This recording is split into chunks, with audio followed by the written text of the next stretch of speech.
Hey guys, welcome back to our channel. I'm Valeska. And I'm Sasha. And in this video, we're going to be talking about wearing masks. What does that mean, wearing masks? And is it okay?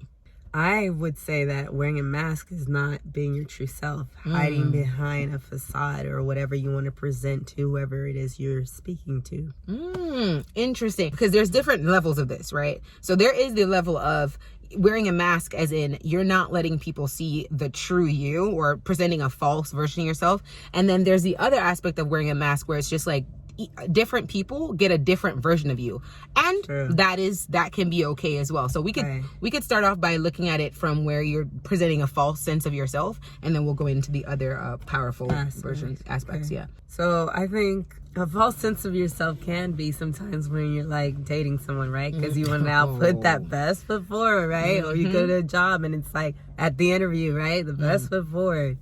The way you're going to speak, the words you'll choose, the kind of conversations you have. And it looks differently because I think it's one thing with a relationship where there's like romantic feelings involved. I think it's another thing where it's like, oh, these are my coworkers in my workspace, so I don't want to reveal much more than this side of me. I think it's another thing when you have like friends. There's like a range of an acquaintance where you keep it very surface. You might have a friend where you show a little more, and then you have your deep friendships where you know you can bring everything to that person, and essentially. But then even with that, there are times where you're still like, but this aspect of myself I can't show to anyone. I think the first version that we were talking about, when you show like a false sense of yourself, it can be dangerous, right? Because let's say, like you said, we started with the whole aspect of dating. If you're trying so hard to impress someone during dating, they're not actually getting the real you. And then what happens in that situation is, like, let's say you get into a relationship with that person, and the relationship gets serious, and now you can't really hide too much of who you are once you start to become, it's not sustainable. There you go. So presenting a false sense of yourself in a situation like dating, it is not sustainable. However, if you're presenting only one part of your personality to, say, an acquaintance, and another layer, should I say, of your personality to a friend, I don't see that there's anything wrong with that, because the acquaintance doesn't need to get all of who you are. Why would you show your full and deep self to an acquaintance? Like, you don't even know if they have your best interest at heart. I wouldn't do that. And as a matter of fact, Christ was the same way. Like in the Word of God, Christ presented a deeper level of himself with the disciples, and another distant version where he would speak in parables to the people that were outside who didn't know him. And then even amongst the disciples, there were three, Peter, James, and John, who even shared a deeper level of heaven when he was transfigured on the mountain of transfiguration. So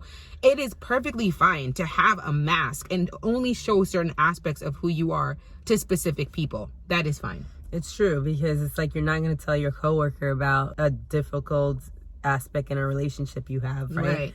And that's fine. It's a level of boundaries that come with the mask, right? Boundaries, yeah. But if you can't ever feel like you can put that down with anyone, then there might be something to consider in that, right? Even, that's even making me think about the Word of God, where it says that God, to the righteous, he shows himself righteous, and to the wicked, he shows himself twisted. That means there's like, God says he knows good and evil. So there's aspects of God that the righteous see: good, glorious, loving, merciful. And then there's an aspect that if you just do wickedly forever, you're going to see his wrath. So even God has different aspects that he shows to different people based on how they view him and the earth and what they do. I do feel like, it's like, it can be a protective mechanism, right? Where it's like, even early on in a relationship, right? You're not going to just put all like, my family, this and that. Which is actually, you shouldn't. It's actually dangerous. That's proper, because you need to first vet this person. Is this someone that you're really trying to have a future with? Can it really be? Is that person of the spirit? Is that person for you? All these things you got to figure out first.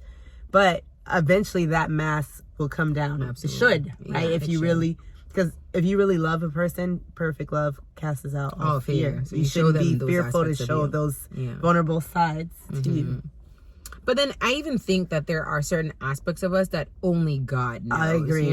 The Word of God talks about being married, and how the married woman is, worried about the stuff of her husband. So like even then, so a husband gets a certain aspect, a boyfriend gets a certain aspect, and then even in the marriage, like there's a part of you that only God gets, like, you know, like that intimate, really intimate, because he's the only one that knows you. He knows you better than you know yourself. So I do think that masks are fine. They're absolutely fine. Matter of fact, you should have them.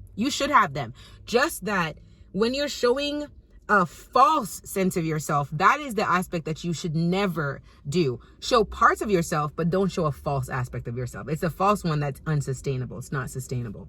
Right. Or sometimes it's like things of your past that are your past is no longer who you are now, right? So true. That might seem like a mask, right? Because you're not choosing to share that with your spouse. And now, right. now I'm not saying like certain crazy things, but I don't want to necessarily give an example either. But the key is like, at the end of the day, if you're no longer that, or if this was something that was of the past, you don't have to dwell in that moment or be in the present, right? Yeah. And that's a mask in a sense, right? But God knows that, and that's something you keep between you and God. Even in a marriage, right? There's certain aspects that you might have to work through in a relationship between you and your husband, and you shouldn't be taking that to your friend or your family, right? Absolutely Because there's a level of boundaries that need to be had. Kept. Yeah, for sure. Basically, I'll call it concentric circles of intimacy. There are certain things that you and God, and then you and your spouse, and then you and your friends, and then so like different aspects of you are shown to people, and that's perfectly fine. So I think this video, I guess the gist that we're trying to get is that, you know, is it okay to have masks? Yes, absolutely. But with the mask comes the responsibility of knowing that, okay, you have a mask, but you're still presenting aspects of yourself, not false aspects, but aspects of yourself to the proper people that can handle them and that you're comfortable with doing that with. So a level of discernment is necessary there. For sure. So the Spirit will give us that. And I guess what I was thinking of when I said if you can never not have a mask, that's bad. It's a sense that I think you should still have people you can be vulnerable with. That's part of human connection. Yeah. But there are things that you can keep and know, like, you know, God, okay, this is between you. Or this is like absolutely something of me that I'm trying to work on. Whatever it is. Yeah. All right, guys. Thank you so much for watching. And we will see you guys in the next video.